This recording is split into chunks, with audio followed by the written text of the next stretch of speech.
Hello नमस्कार आदाब सत श्री अकाल। मैं हूं आपका दोस्त आपका शुभेंद्र चौहान। आप लोग का स्वागत करता हूं सेशन के अंदर, जहां पर हम लोग द हिंदू की कुछ ऐसी खबरें और एडिटोरियल के ऊपर चर्चा करेंगे जिन्हें पढ़कर निश्चित ही आप लोगों की प्रिपरेशन के अंदर आप लोगों को बेटर एज मिलेगी। बट उन सबके पहले आप लोग मेरे साथ में एसआरसी 10 टेलीग्राम ग्रुप के ऊपर जुड़ सकते हो। क्लास की अपडेट पीपीटी पीडीएफ आपको हमें मिल जाती है। इसके अलावा रोज सुबह 8 बजे यानी 9 बजे द हिंदू एनालिसिस की क्लास में द्वारा लाइव ली जाती है, यानी कि ये क्लास में द्वारा ली जाती है। आप यहाँ पर ही मेरे साथ में जुड़ सकते हो। दोस्तों आज हम लोग ये सारे टॉपिक्स के ऊपर चर्चा करने वाले हैं।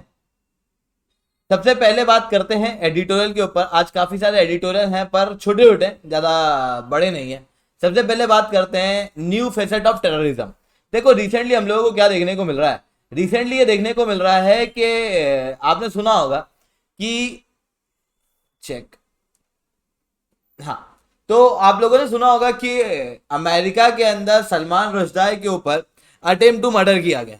ये मर्डर का अटेम्प्ट किया गया बाय अ टेररिस्ट ग्रुप, और एक्चुअल में हुआ ये था कि इनके खिलाफ पहले ही फतवा जारी कर दिया गया था ईरान के अंदर, और सालों पहले हो चुका था, 1980s का समय था। और उसके बाद हम लोगों को देखने को मिला कि अभी समय देखने के बाद में अभी अटैक किया गया। मतलब जो टेररिस्ट ऑर्गेनाइजेशन है जो किसी को टारगेट करके मारती हैं, वो समय नहीं देख रही हैं कब उन्होंने फतवा जारी किया, उसके बाद में कब यहां पर अटेम्प्ट किया मर्डर के लिए। इतना ही। यूक्रेन के ऊपर अटैक किया गया था रशिया द्वारा। यूक्रेन के ऊपर जब रशिया द्वारा अटैक किया गया तो यूक्रेन के अंदर कुछ रिवॉल्यूशनरी जागे, या कहूं कुछ मिलिटेंट जागे, जिन्होंने अपनी हिट लिस्ट तैयार की उन लोगों की जिनको वो मारने वाले हैं। टेररिज्म, टेरर अटैक, उसके अंदर हिट लिस्ट को हालांकि यूक्रेन मानता नहीं है। यूक्रेन कहता है कि नहीं, हमारे यहाँ के लोगों ने नहीं किया है, पर रशिया जो है वो अपनी मीडिया के अंदर लगातार इसको पब्लिश करता है। उसी के अंदर एक महिला है दरिया दुगीना करके, 29 साल की है, और शी इज अ वुमन जो पुतिन के एक्शन को काफी सपोर्ट करती है। पुतिन ने जो यूक्रेन के ऊपर अटैक किया उसको काफी ज्यादा सपोर्ट करती है। तो इनको अभी इनकी कार के अंदर एक बॉम्ब लगा दिया गया, और वो बॉम्ब एक्सप्लोड करके हो गया, जिसके कारण से इनका भी डेथ हो गई है। ठीक है, तो लगातार हम लोगों को ये इश्यूज देखने को मिल रहे हैं कि आजकल टेररिस्ट लोगों को टारगेट करके मार रहा है। अब आप समझना कि यार ये यूएस और यूएसएसआर का एग्जाम्पल दिया है मैंने। ये वो देश हैं जिनकी इंटेलिजेंस बहुत अच्छी है, ये वो देश हैं जिनका बहुत अच्छे से डेवलपमेंट हो चुका है, ये आर्टिफिशियल इंटेलिजेंस वगैरह का प्रयोग करते हैं, साथ में इनका सर्वेलेंस बहुत अच्छा है।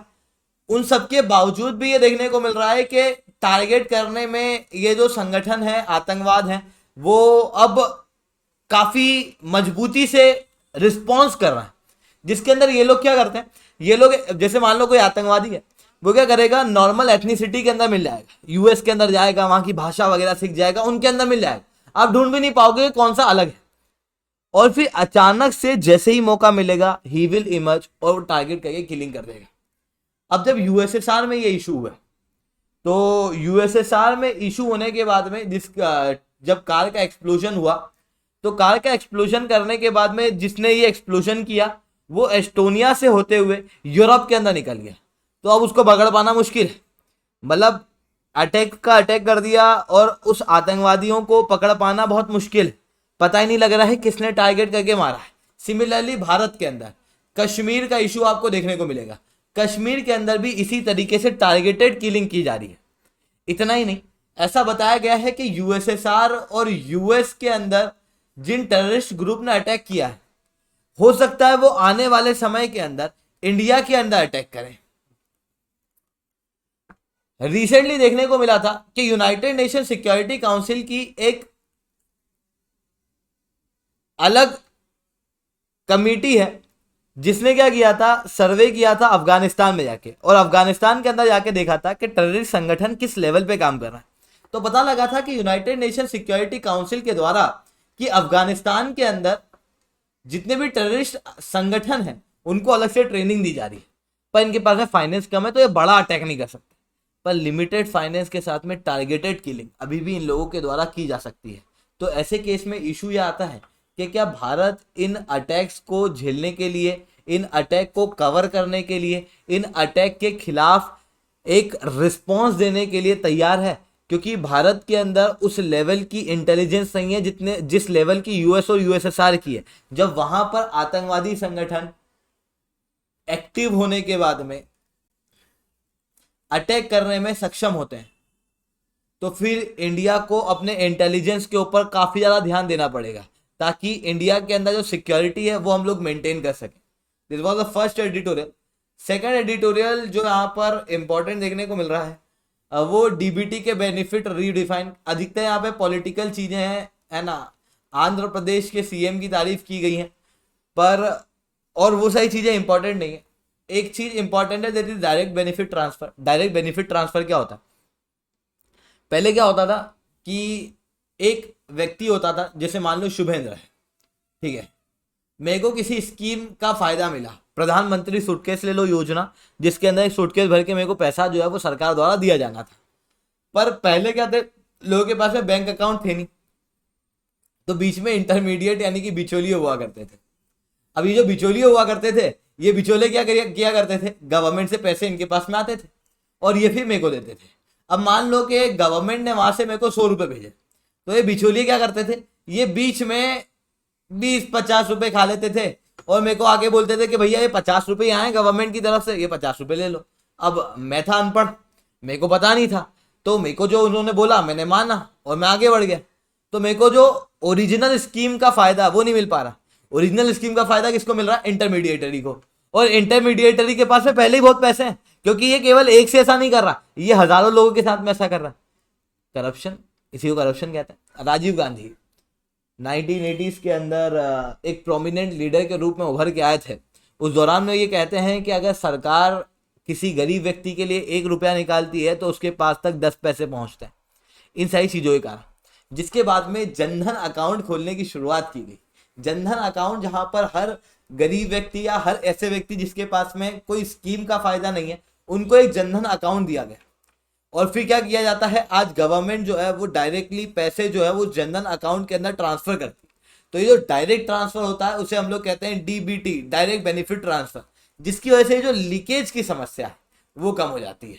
ठीक है, इसके अलावा देखें तो अगले एडिटोरियल के अंदर curing patriarchal mindset of the legal system. देखो यार, रिसेंटली हम लोगों को क्या देखने को मिला कि कई बार कई सारे डिस्ट्रिक्ट कोर्ट के द्वारा, कई सारे हाई कोर्ट के द्वारा, इवन कई बार सुप्रीम कोर्ट के जजेस के द्वारा महिलाओं के खिलाफ ऐसे स्टेटमेंट दिए जाते हैं जो पेट्रियार्कल माइंडसेट को दर्शाते हैं। जैसे रिसेंटली केरला के अंदर देयर वाज अ वुमन जिसका रेप किया गया था, शी वाज अ विक्टिम, वो पीड़िता थी। और वही दूसरी तरफ देयर वाज अ अक्यूज्ड, मतलब एक ऐसा व्यक्ति जो आरोपी था, अपराधी नहीं, अभी आरोप लगा हुआ था। अब रेप केस के आरोपी को बेल जल्दी नहीं मिलती। अब हुआ क्या कि जो आरोपी है इसको बेल चाहिए थी, तो इसने बेल के लिए एक एप्लीकेशन डाली केरला के डिस्ट्रिक्ट कोर्ट के। केरला के डिस्ट्रिक्ट कोर्ट के अंदर जब सारी बयानबाजी चल रही थी, तो उसी बयानबाजी के बीच में महिला का एक फोटो दिखाया जाता है, जिसके अंदर महिला जो है वो किसी प्रकार के कपड़े पहने होती है। उस समय पे डिस्ट्रिक्ट कोर्ट क्या कहता है, थोड़ा ध्यान से सुनना। डिस्ट्रिक्ट कोर्ट कहता है कि जो महिला ने जो कपड़े पहने, ये महिला के कपड़े प्रोवोकेटिव हैं, जिसकी वजह से ये रेप जैसा क्राइम देखने को मिला, और इसके आधार पर उस पुरुष को बेल दे दी जाती है। Isn't it a patriarchal mindset? Now justice, Supreme Court of India in Aparna Bhatt versus state of Madhya Pradesh case, ये कहती है कि जब भी आप किसी केस को डील करो तो आप उस केस के अंदर कभी भी ऐसी चीजों को लेके मत आओ जो इनइफेक्टिव है, जो इरेलेवेंट है। इवन जब कोई केस ऐसा है जो जेंडर सेंसिटिव है, तो उस केस के अंदर कभी भी इस तरीके के स्टेटमेंट मत दो जो महिलाओं के काफी खिलाफ, जो पेट्रियार्कल माइंडसेट को दर्शाते हैं। 2020 सुप्रीम कोर्ट ऑफ इंडिया एक और बात दूसरे हाई कोर्ट और डिस्ट्रिक्ट कोर्ट को यह याद दिलाता है कि कभी भी पेट्रियार्कल माइंडसेट वाले जितने भी डिसीजन है या फिर ऐसे स्टेटमेंट है जो अगर जज देने वाला तो उनसे अपने आप को रिफ्रेन करें, क्योंकि ये पेट्रियार्कल माइंडसेट का प्रयोग करना even the court, even the जज, जुडिशरी, न्यायपालिका, जहां पर सबसे पढ़े लिखे लोग बैठे, वो लोग अगर ये कहेंगे कि महिला ने कपड़े छोटे पहने थे, इस कारण से ऐसा क्राइम हो गया, तो इसकी वजह से पूरे सोसाइटी के अंदर हम लोग को ये चीजें देखने को मिली। वो लोग जो इन चीजों को सपोर्ट करते हैं वो इनको अपनी दलीलों के अंदर पेश करने लगेंगे। Not just this, there is another problem कि एक महिला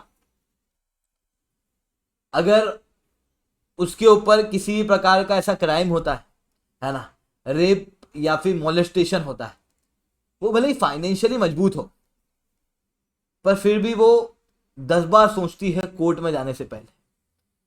फाइनेंस हो तो फैमिली का सपोर्ट नहीं होता, फाइनेंस फैमिली का सपोर्ट हो तो डर होता है समाज का, जिसके कारण से महिलाएं जो हैं वो बहुत मुश्किल से कोर्ट के अंदर आती हैं। पहले ही जुडिशियल सिस्टम के अंदर महिलाओं के साथ में काफी ज्यादा प्रताड़नाएं, अगर if she is a rape victim, तो देखने को मिलती है, जहां पर पुलिस ऑफिसर के द्वारा इस तरीके से सवाल पूछे जाते हैं कि महिलाओं को उन सवालों के जवाब देना मुश्किल हो जाते हैं। और उन सब के बीच में अगर कोर्ट ऐसे स्टेटमेंट देगा कि महिलाओं के साथ में रेप इसलिए हुआ क्योंकि कपड़े छोटे थे, या फिर महिलाओं के साथ में रेप इसलिए हुआ क्योंकि वो इस तरीके के साइन शो कर रही थी, because there is nothing like a sign. और अगर एक महिला ने किसी भी प्रकार के कपड़े पहने, it is her personal choice, उसके अंदर कोर्ट को इंटरफेयर करने की जरूरत नहीं, क्योंकि उस महिला के पास में अपनी राइट टू प्राइवेसी है, वो जानती है उसको क्या पहनना है। वाई द जज is going to interfere on her dress, और उसके आधार पर they are relating with the rape, जो कि पूरी ह्यूमैनिटी के खिलाफ क्राइम है। अगर इस तरीके के स्टेटमेंट कोर्ट के द्वारा आएंगे तो महिलाओं के द्वारा जो केस है वो और कम रिपोर्ट, अंडर रिपोर्टिंग और ज्यादा होगी। पहले ही भारत के अंदर जो नंबर ऑफ केसेस हैं रेप की वो काफी ज्यादा है, बट उसके बावजूद हम लोगों को देखने को मिलता है कि जो रिपोर्टिंग होती है वो कम हो जाती है, क्योंकि महिलाओं के द्वारा जनरली रिपोर्ट नहीं किया जाता है। और उस दौरान में कोर्ट के द्वारा ऐसे statement is very shameful. Not just this, there is another issue court के अंदर इशू ये है कि हमारे कोर्ट के अंदर आपको पुरुष जज ज्यादा देखने को मिलेंगे, मेल जज। इंदू नहीं, there was not Indu Malhotra, there was a supreme court की जज जिनका नाम था इंदिरा बनर्जी। इंदिरा बनर्जी अपनी किताब के अंदर लिखती हैं कि सुप्रीम कोर्ट के अंदर आज तक 1950 के बाद से अभी तक केवल 11 जजेस ऐसी थी जो महिलाएं हैं, ओनली 11 जजेस। आज के समय पे टोटल नंबर ऑफ जज 33, और इंडिया के पूरे इतिहास के अंदर सुप्रीम कोर्ट की महिला जज केवल 11 हैं। ऐसे केस में महिलाओं के पॉइंट ऑफ व्यू केसेस के अंदर पहुंच ही नहीं पाते हैं, जिसके कारण से हमको पेट्रियार्कल माइंडसेट देखने को मिलता है। हाउएवर हमारी सोसाइटी जिसके अंदर महिलाएं एक इंटीग्रल पार्ट प्ले करती है, हाउएवर हमारी सोसाइटी जहां पर महिलाओं के द्वारा क्राइम किए जाते हैं तो महिलाओं के खिलाफ क्राइम किए जाते हैं, महिला एक vulnerable section of the society है। ऐसे केस में महिलाओं के पॉइंट ऑफ व्यू वहां तक पहुंचना बहुत ज्यादा इंपॉर्टेंट है। इवन अगर आपको शाबरीमला केस पता होगा तो शाबरीमला केस के अंदर देयर वॉज 5 जज की बेंच बैठी थी। 4 जज की बेंच ने कहा था कि महिलाओं को अलाव नहीं किया जाना चाहिए, महिलाओं को अलाव किया जाना चाहिए शाबरीमला टेम्पल के अंदर, इनर सेंक्टोरम के अंदर, क्योंकि वहां पर डॉक्ट्रीन ऑफ असेंशियलिटी लगा था। डॉक्ट्रीन ऑफ असेंशियलिटी क्या होता? जब भी कोई रिलीजन होता तो उस रिलीजन के अंदर इंटरफेयर नहीं किया जाता। ऐसे पार्ट के अंदर जो असेंशियल, मतलब एक रिलीजन का ऐसा पार्ट होता है जो काफी बेसिक होता है, उसके अंदर अगर आप उसको चेंज करोगे तो रिलीजन बदल जाएगा। तो जो असेंशियल पार्ट है उसके अंदर चेंज नहीं होगा, पर जो नॉन असेंशियल पार्ट है उसके अंदर चेंज जो है वो कोर्ट के द्वारा किए जाते हैं। जैसे ट्रिपल तलाक was not a essential part, पर अगर नमाज देखोगे इस्लाम के अंदर तो दिन में 5 बार इस्लाम के अंदर नमाज पढ़ना इज अ असेंशियल एक्टिविटी। वही नमाज मॉस्क के अंदर पढ़ना is not a essential activity. तो मॉस्क के अंदर नमाज ना भी पढ़े तो किसी और जगह नमाज पढ़ सकते हैं, ऐसा कोर्ट ने कहा। Doctrine of essentiality. सती प्रथा, अगर आप देखोगे धर्म के अंदर तो सती प्रथा के ऊपर डिसीजन आए हैं। आप देखोगे कोर्ट के अंदर कई बार महिलाओं के खिलाफ इस तरीके की चीजें होती हैं कि पीरियड्स के अंदर they can't go in a temple. Sabarimala case भी इसी तरीके का केस है। देयर आर द थिंग के आप किसी दान पेटी के अंदर कितना पैसा डाल रहे हो, कितना पैसा डालोगे, वो आपकी चॉइस है, वो आपका रिलीजन, आपका फेथ डिसाइड करे। पर उन पैसे का क्या होगा, वो स्टेट डिसाइड करेगी, वो गवर्नमेंट डिसाइड करेगी, because that is the secular part of your religion. तो ऐसी चीजों के अंदर स्टेट के द्वारा इंटरफेयर किया जाता है। अब there is a Sabarimala temple, Kerala के अंदर है, वहां पर मेंस्ट्रुएटिंग वुमन एंटर नहीं कर सकती। मतलब ऐसी महिलाएं जो 16 से 45 साल की उम्र के बीच की हैं, जिनके पीरियड्स आते हैं, वो महिलाएं वहां पर एंटर कर ही नहीं सकती। Even she is not having her period. Case जो है वो सुप्रीम कोर्ट के अंदर पहुंचा कि पुरुषों को अलाउ किया जा रहा, महिलाओं को नहीं किया जा रहा। तो isn't it a violation of our fundamental right कि हमको इक्वल ट्रीटमेंट नहीं दिया जा रहा। केस जब सुप्रीम कोर्ट के अंदर पहुंचा तो वहां पर एक फीमेल जज थी, 4 मेल जज थे, और 4 मेल जजेस ने कहा कि महिलाओं को कोर्ट के मतलब जो इनर सेंक्टोरम है शबरीमला टेम्पल का, उसके अंदर जाने से अलाउ किया जाना चाहिए, और इस चीज को अलाउ किया गया। But there was a female जज, इंदु मल्होत्रा। इंदु मल्होत्रा वहां पर एक बेहतरीन स्टेटमेंट देती है, अ ब्यूटीफुल स्टेटमेंट, जहां पर वो कहती हैं कि हम लोग डॉक्ट्रिन ऑफ एसेंशियलिटी का प्रयोग करते हैं, हम लोग रिलीजन के अंदर लॉजिक लगा के कहते हैं क्या जरूरी है क्या नहीं। पर religion is about faith and logic is about science. जहां पर लॉजिक खत्म होते हैं वहां से रिलीजन की शुरुआत होती है। तो हम लोग फेथ को लॉजिक से कैसे कंपेयर कर सकते हैं। A female part, a female idea, a female contribution in a case, और इन आइडियोलॉजी की, फीमेल के कंट्रीब्यूशन की हम लोगों को हमारे केसेस के अंदर काफी ज्यादा जरूरत है। बट स्टिल जुडिशरी के अंदर नंबर ऑफ फीमेल जजेस जो हैं वो हम लोगों को कम देखने को मिलती है। Then there is the need of sensitization. जो जजेस हैं अभी के समय पे, उनको सेंसिटाइज करने की जरूरत है। उनको ये बताने की जरूरत है कि महिलाओं के खिलाफ derogatory statement, obviously they are न्यायमूर्ति, वो न्यायमूर्ति हैं, तो ऐसे केस में जो गलत चीजें हैं उनको तो आइडेंटिफाई करना ही है obviously. But they are certain irrelevant thing जो पेट्रियार्कियल माइंडसेट को दर्शाती है। तो वो पेट्रियार्कियल माइंडसेट को दर्शाने वाले स्टेटमेंट से जजेस को दूर रहना चाहिए।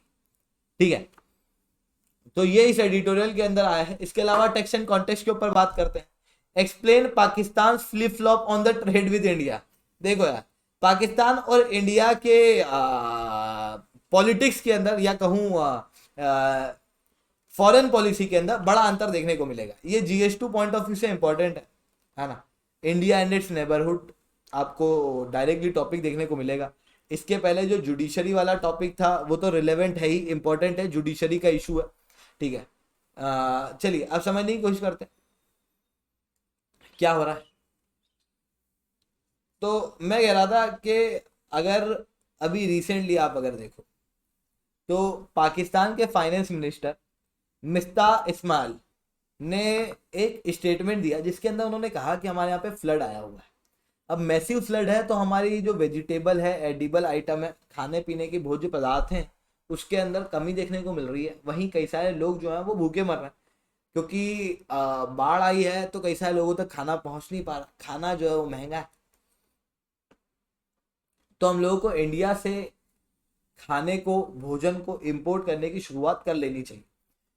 ऐसा क्यों कहा? क्योंकि 9 अप्रैल 2021 पाकिस्तान ने भारत के साथ में व्यापार करना कम कर दिया था, क्योंकि कश्मीर के अंदर हम लोगों ने यूनियन टेरिटरी कश्मीर को घोषित कर दिया था। 9 जस्टिस मार्च 31 हुआ ये था कि पाकिस्तान के अंदर 3 इंडस्ट्री हैं। कॉटन के अंदर पाकिस्तान बहुत अच्छा है, पर पाकिस्तान का जो ओवरऑल प्रोडक्शन है कॉटन का वो काफी कम हो रहा है अभी। वहीं दूसरी तरफ देयर इज अ यार्न और देयर इज शुगर। इन सब की काफी ज्यादा कमी थी पाकिस्तान के अंदर। तो पाकिस्तान के अंदर ये कहा गया कि क्यों ना हम लोग इंडिया से इंपोर्ट कर लें, क्योंकि इंडिया क्लोजेस्ट है और यहाँ का सामान सस्ता है। अगर हम लोग इंडिया से सामान ले लेंगे तो हम लोगों का काम चल जाएगा, हम लोग हमारी नेशनल सिक्योरिटी को मेंटेन कर लेंगे, जो फूड क्राइसिस है उनको मेंटेन कर लेंगे, शुगर की कमी है उनको मेंटेन कर लेंगे, कॉटन की कमी को मेंटेन कर लेंगे, कुछ नए प्रोडक्ट बना के बाहर भेज देंगे, हमारा एक्सपोर्ट बढ़ जाएगा। फाइनेंस मिनिस्टर ने इसका रिकमेंडेशन दिया था। वहां पर एक कमेटी बैठती है, उसको वो कमेटी को चेयर करते हैं प्रधानमंत्री। सारे डिसीजन की कमेटी लेती है जिसका नाम है economic coordination committee. Economic coordination committee ने कहा कि इस चीज को या तो मॉडिफाई करो या इस चीज को चेंज करो, हम लोग इंडिया से इंपोर्ट नहीं करेंगे। तो इंडिया पाकिस्तान के बीच के अगर रिलेशन को आप देखोगे तो इंडिया पाकिस्तान के बीच के रिलेशन मेनली पाकिस्तान की तरफ से ट्रेड के ऊपर फोकस नहीं होता, it is more of a politics. एक आपको ये चीज दिखा देगी।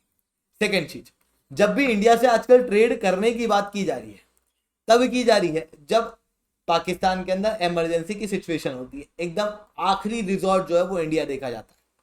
और थर्ड एस्पेक्ट जो यहां पर आपको दिखेगा वो ये दिखेगा कि पाकिस्तान और इंडिया के बीच के रिलेशन डिटरमाइन होंगे कश्मीर से।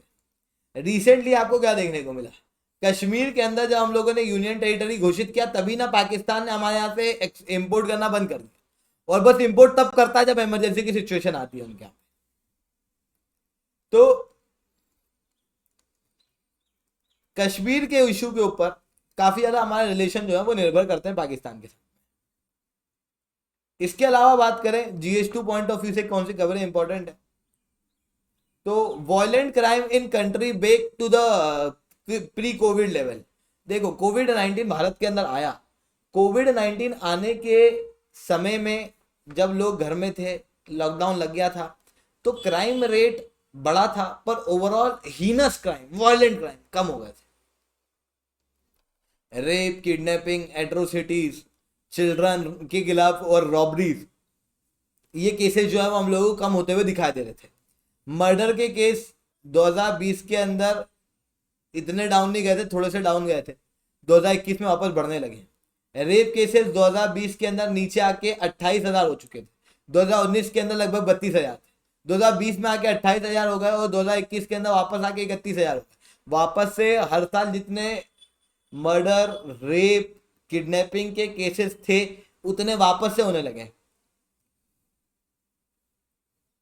2019 किडनैपिंग के केसेस देखने को मिले थे 1,05,000, 2020 के अंदर कम होके 84,000, 2021 के अंदर 1,01,000। तो वापस से केसेस जो है बढ़ रहे हैं। हालांकि क्राइम रेट देखोगे तो 2020 में ऐसे 2019 में ज्यादा था, फिर कम होके वापस से 2019 लेवल पे हम लोग आ रहे हैं क्राइम में। ये मैंने हीनस क्राइम बताया, पर अगर ओवरऑल क्राइम रेट देखोगे ना तो क्राइम रेट 2020 के मुकाबले कम हुआ है। 2020 में क्राइम रेट था 487.8, अब वो 445.9 आ गया। ये कम कैसे हो गया? क्योंकि कोविड-19 के अंदर रेस्ट्रिक्शन लगे हुए थे, कई सारे लोग वो रेस्ट्रिक्शन तोड़ते तो उनके ऊपर क्रिमिनल केसेस लग जाते, तो क्राइम रेट उस समय में बढ़ता हुआ दिख रहा। इसके अलावा चाइना के मतलब लद्दाख के अंदर जो ग्रेजर हैं भारत के, है ना, चरवाहे जिनको कहा जाता है, जो गाय ढोर बकरियां वगैरह चराते हैं, वो लोग लद्दाख के अंदर काफी बार ऐसे चलाने के लिए लेके जाते हैं ओपन ग्राउंड के अंदर।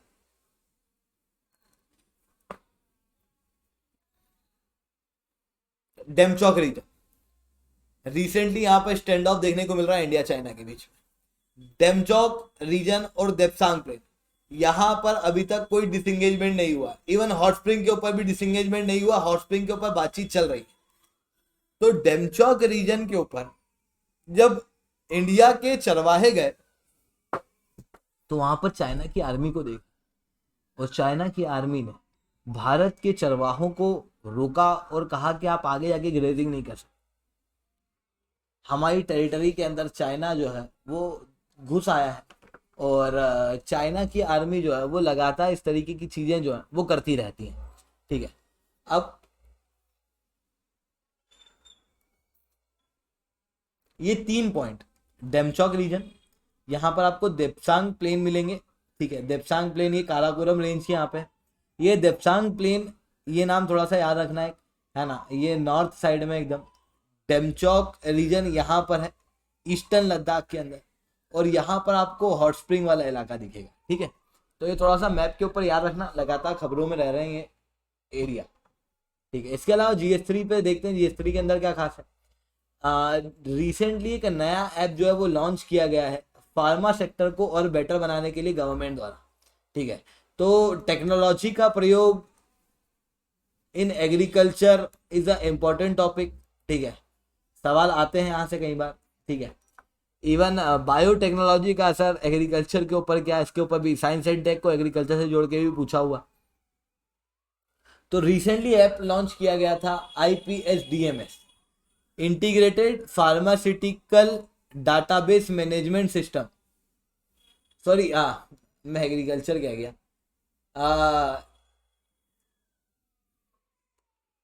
टेक्नोलॉजी का इम्पैक्ट फार्मासिटी पे है ना, फार्मास्यूटिक्स पे, यानी कि दवाइयों के ऊपर क्या देखने को मिल रहा है।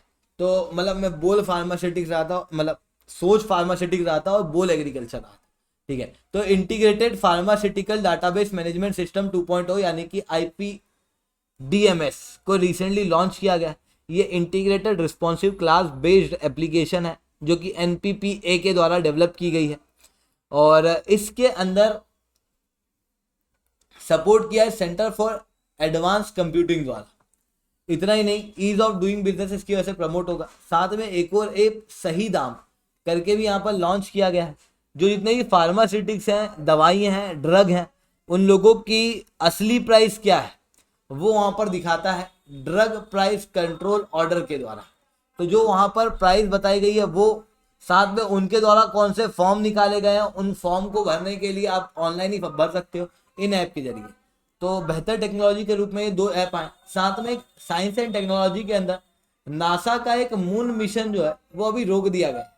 ठीक है, उसके ऊपर एक सेपरेट वीडियो आने वाली है, डिटेल वीडियो, उसके पूरे हिस्ट्री को एक बड़े रूप से कवर किया जाएगा, या तो मैं कवर करूंगा या निधि मैम कवर करेंगी।